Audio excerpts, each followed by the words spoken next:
Welcome to the March edition of the Closing the Gap podcast, sponsored by the Mid-Valley STEM-CTE Hub.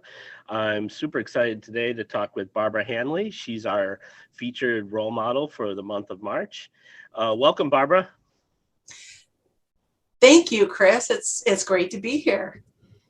Well, I always like to start with the icebreaker, and if you've listened to the first podcast, I probably should change the question around a little bit, but I like this question actually because I do the same thing when I go into classrooms, either in person or virtually, to talk with kids. So usually my first question is, as a child, what did you want to be when you grew up? So let's start off with that.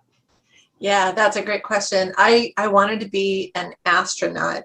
My dad worked in the aviation field. He was in the military and took care of airplanes. And when he retired and would get bored, we would just drive down to the airport and watch planes take off. He was also really interested in the NASA program and the space program. So yeah, I wanted to be an astronaut. Unfortunately, there weren't, or at least I wasn't aware of many women in the space program at that time. But yeah, one of my things that I would tell my friends is I wanted to be the obstetrician astronaut that delivered the first baby in space. Oh, wow. That's super cool. That's great. Well, you and I have this in common because I also wanted to be an astronaut. And so you and I possibly are really enjoying this NASA renaissance right now. Absolutely. Yeah. And the Mars exploration, we follow that very closely. Same here. It's very cool. And then what you mentioned is exactly why we're doing this kind of project. Girls can't be what they can't see. And we want to really get the word out there because there's so much underrepresentation in STEM careers and fields. Tell us a little bit about your current job and what your work looks like every day. My current job is a little unusual. I currently work for Oregon Health Sciences University as a research associate in the Institute of Occupational Health Sciences. I work in a program that's funded by the CDC through the National Institute of Occupational Safety and Health, or NIOSH. And the program I work with is the Fatality Assessment and Control Evaluation Program, or FACE. So I work with Oregon OSHA and other agencies to investigate workplace fatalities and try to identify the root causes of that led up to those fatalities, and then write a report and communicate to agencies and employers about those underlying causes, with the hope that if we can identify those causes, we can prevent a tragedy like that from happening again. Wow, it's really interesting. Thank you for sharing that. So how did you get into a position like this? Tell us a little bit about your educational background and how that helped lead you to your current work. Certainly. Yeah, I have kind of a circuitous path in my educational background. It was really a big deal for my parents that all of their children, and there's 8 of us, that we go to college because they did not have that opportunity. And I was a pretty good student in high school. I had really inspiring teachers in science and math that just were very encouraging and made science fun. When I graduated and from high school, I was accepted to Northwestern, but shortly after I graduated high school, my father died, and that changed the whole financial picture of what was available to me. My mom had recently moved to Colorado, so I decided to go to Colorado University at Boulder.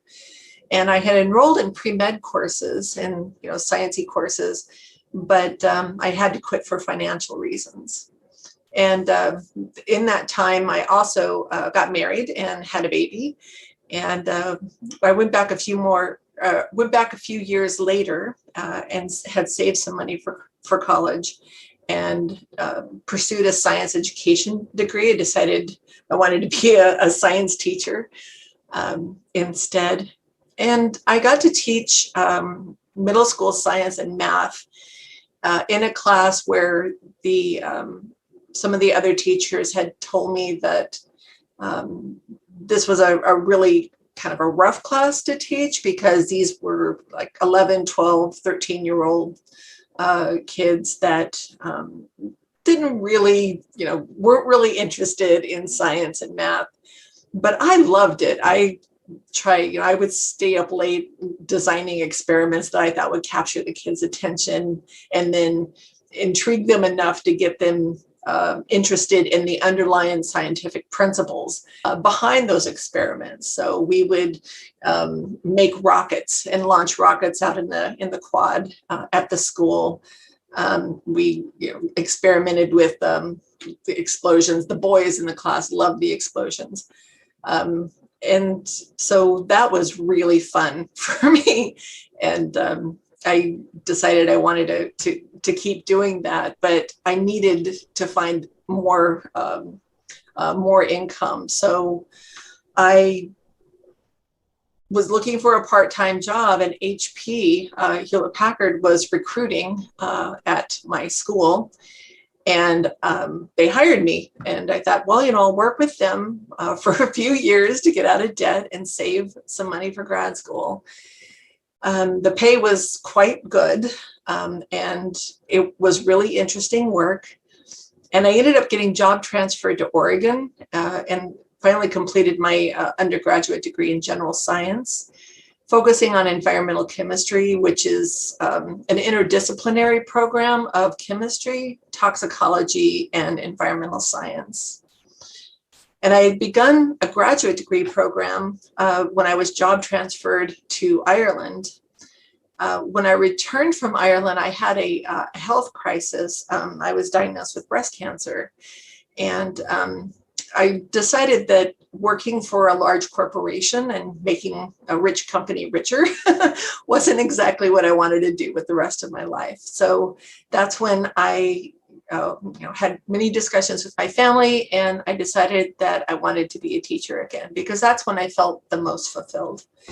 So I enrolled in OSU, Oregon State University, in their public health program, and have just been either working full-time and going to school part-time, or when I retired from HP, I started going to school full-time. So I got a master's degree in public health and a teaching certificate for adult education. And I'm currently a PhD candidate in environmental and occupational health, and hope to finish that program by the end of this year. And so that educational experience plus the teaching that I did it as a graduate teaching assistant at OSU, that kind of led me into this opportunity at OHSU. I appreciate you sharing all that, just because it's really interesting to me to hear how people get into the positions they're in. So I appreciate you sharing that. Sure. Especially for people who are going into PhDs, it just doesn't seem like, though I've come across, PhDs students who just have been straight through all their, undergrad, graduate, PhD. But I'm really interested in hearing about people who come to that path later in their careers. And, as we talked with Brittany last month, she was a stay-at-home mom, went back to school, become a machinist. That's the stuff that's always really interesting to me. And I think a lot of people listening could appreciate that. Yeah, I was really inspired by Brittany's story. And you're right, Chris. I think the thought of when I was in high school, I thought it was very linear, that I would, take pre-med courses. I would go to medical school. I'd become a doctor or, a research scientist. And I only know one person who that actually was the path they took. Most people I know, they started off in one field and at some point they changed majors or they graduated and the field that they were going to or thought they would work in, maybe they worked there a little while and they realized, this isn't really what I want to do with my life. So that's the beauty of it, though, is you can always find other opportunities, especially in STEM, because STEM is that field that is continually changing and advancing. Exactly. Great point. What have been some of your proudest moments or highlights or accomplishments of your career so far? Well, I'm most happy and fulfilled being a teacher, working with students, trying to present scientific principles in a way that any student can understand. I'm a firm believer in students can only learn what they're taught. And not every student learns the same way. So the challenge for me is to take this information and present it in a way that every student understands it. They might not remember it a year from now, but at least at that point, they will understand what it is I'm trying to teach. And it is gratifying when you see that light in their eyes, when they get it, when the light bulb comes on. And it's energizing for me to be witness to that. So that's a proud moment. I like that sorry, I just blanked again. Anyway, that's a proud moment. I'm not teaching right now because I'm finishing up my dissertation, and I do miss engaging with the students, but what I've been trying to do is stay engaged with community activities and the advisory capacity. I'm also proud of my involvement in the electronics recycling program when I work for HP, and also with the multi-stakeholder groups that I got a chance to work with, promoting green chemistry and sustainability in the electronics industry. Yes, that sounds really interesting. I remember reading that about you, and you've just had such a diverse set of work experiences, and I can relate to I'm not a formal teacher, but just in informal settings and some of the groups I work with, I really also thrive when I see kids succeeding or that light bulb going off, or seeing kids try something that they didn't think they could ever do, or have been used to being told they're not very smart or whatever, and then they're putting together a robot and things like that. So we have a lot in common as we get to know each other more. Yeah, as you were speaking, Chris, it reminded me of my middle school algebra teacher. That's when I had not necessarily been told that I wasn't smart, but I come from a family of boys and I'm the only girl. And my parents were older and a little of that generation where the expectations for girls was different. And my middle school math teacher would put a problem up on the board and then want us to work at it. And then we would, the students would, say the answer, and he would write answers up on the board. And I never spoke up. I was pretty shy. But this one time I don't know why, I said an answer, and I was the only one that said the answer that he wrote up on the board. And then, after everybody was done saying what they thought was the answer, then he would circle the right answer. And in this particular case, he circled my answer. And I still remember that moment, decades later.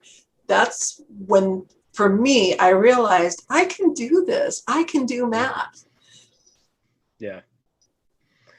Yeah, math is one of my, I'm actually pretty good at math. And, I have a daughter with severe math anxiety that has subsided just basically from showing her that math can be fun. And so we played a lot of dice games at the beginning of the pandemic and things like that. And, now she's getting B's in math and it's like super success. So that's fantastic. And yeah. I think, I don't know where the math anxiety comes from. I know that I experienced it. I can't pinpoint any one thing in my life that created it, but I do know when I finally realized I could do it, it opened up so many doors. For sure. Because math is, fundamental to everything. And I think also kids don't realize they use math every day. Like if they're into sports, Yep. They're doing fractions and percentages. And there's, I wish we taught math different. I wish we started with teaching statistics and then went to like algebra or trig or something like that. Trying to teach kids abstract numbers like A equals, B squared divided by 2. That's not sticking in their brains as if you said, all right, let's look at how the Beavers did in the NCAA. Mm-hmm.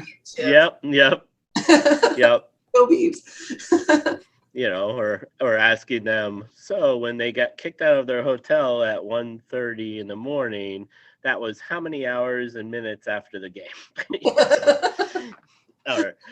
Well, my thing with math as a kid was I was obsessed with sports and sports statistics. So I used to take the newspaper and the box scores in the newspaper and track my favorite teams or players' statistics and then add them up every week.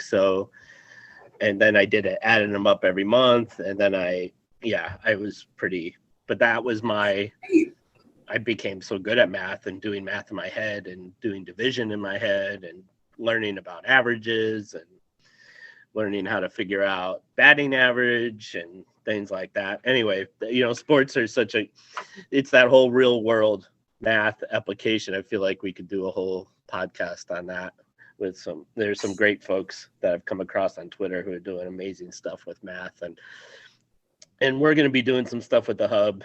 I think that could be fun. So we'll see how all that goes. Yeah, that's great. I'm looking forward to learning more about it. Tell us a little bit about some of your biggest career challenges. The more I learn, I have a pretty privileged point of view. But as I've spent time with the group 500 Women Scientists and read posts and learn about some of the activities and kind of see what a lot of, and hear a lot of unfortunate stories about, the workplace and some of the challenges that women have in the workplace. So that's something we always want to ask because we want to talk about it and also try and do some change with our efforts. So have you experienced any sort of career challenges that would be worth discussing today? Well, I've certainly experienced career challenges because I was a young mom.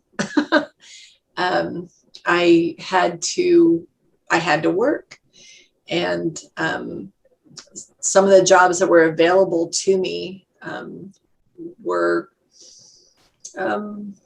not fields that there were a lot of women in, especially my early career fields. And I think, looking back, although I'm very fortunate to have, had the career experiences that I did, at the time, it felt in some cases that I was stuck, like I didn't have options. I had to keep a roof over our heads, food on the table, but I also felt like I was being taken advantage of because I was one of the few women in the workplace. And there were times when I experienced sexual harassment or discrimination. And being young, I'm not sure, I wasn't sure what to do about it. I didn't know who I could turn to. Some of the, even in my own family, if I mentioned it to one of my brothers, I still remember this conversation I had with my older brother when I told him that I had been, touched inappropriately. His first question to me was, "What were you wearing?" And I was wearing, I was actually working in a fab, integrated circuit fab. So I was wearing what was affectionately called a bunny suit. Yeah. So, that what I was wearing had no bearing on, the fact that I had been put into that situation. But I remember when he asked me that question of feeling shame, like, wow, maybe I did do something to deserve this. And so feeling stuck in that situation, I think it also motivated me to try to find ways to get out of that situation. And like you said, as far as coming from a place of privilege, I'm a white woman, so I want to acknowledge that it is, even though it wouldn't have been as easy. I think if I was a white man, I still had opportunities and privileges that people of color, and especially women of color, may not have had in the chance to change the situation that I was in.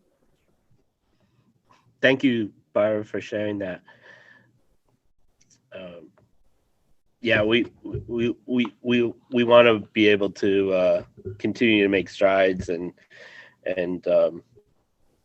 acknowledge that hopefully those things that have happened don't happen as much, but of course they still happen, and we're trying to educate all sorts of people and try and make as we try and bring young women into these fields, sometimes maybe it's a case of the more you know, to be kind of prepared, and hopefully they get the opposite, support and acknowledgement, and that's really there's a good reason for us doing so much of this work. I have a young daughter myself, and I don't know what path she's going to take, but I want her to know about all the good things about these careers, but also that there's a potential for challenges just because she's a woman. Yeah. Well, and I think for women or anyone who identifies as a woman, any minority, I would like to think that with social media, with better education and outreach, and the Me Too movement of bringing awareness, that girls and women and those who identify as a minority group hopefully feel more empowered to speak up if they're being harassed or discriminated. That is my hope as well. Yes, that's a great way to put it. Thank you. It was much more eloquent than what I was trying to say. So, thank you. Let's change directions a little bit and talk about one thing we're trying to do with this is spread the word about career options. Our motto is, you can't be what you can't see. I think that applies to all students, not just girls or gender minorities. I think it applies to boys too, because depending on where you grow up and where you live, there's all sorts of barriers. So what do you think are some things that can be done to help spread the word to women about career options in STEM fields? Well, I certainly like and support all of the great work that you are doing at the Mid-Valley STEM-CTE Hub with the Closing the Gap program. And like we had discussed in the beginning, I did not really know that there were women astronauts. And I don't know if that would have changed the path that I took. But I think that promoting women that are in these fields at least provides that view to girls and women that are looking for career changes, that they might be able to see themselves in those roles because another woman is in that role. Mm-hmm. And my hope in being part of this program, because I've made several mistakes and starts and stops along the way, and in sharing that, I'm hoping that anybody who finds themselves in a similar situation can identify with my story and realize that it's not that you hit setbacks, it's that you don't quit. You just be persistent in trying to achieve your goals.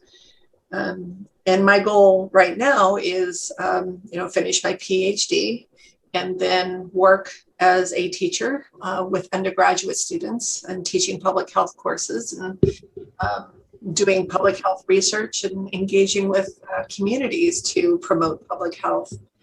But I don't know what the future holds. So it could be something different, but I'm hoping that that's what I can achieve.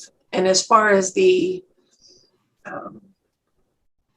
outreach to other young women who might not be aware of careers that are available in STEM, the Closing the Gap program, I would like to see it expanded, or at least I would like to see partnerships with programs like this in the K through 12 schools, also added as homeschool curricula or after school programs at the Boys and Girls Club and other places. And I think it's important to remember that, the whole purpose of science and technology and engineering and math is to answer a specific question. I think it gets a little, I think the idea of STEM can be a little overwhelming, but the underlying purpose of STEM is to answer specific questions that help society. And the questions might be simple, but the answers can be complex and always lead to more question. And that can seem a little daunting, but that's also the neat part about STEM. There's always something to learn. I want to thank you for being with us today. Really appreciate your involvement in Closing the Gap. You're such a wonderful role model and ambassador, and we look forward to continuing to work with you in the future. Thank you, Chris. It's been a pleasure and an honor. Yes, I'm very much looking forward to working with the Mid-Valley STEM-CTE Hub in the future.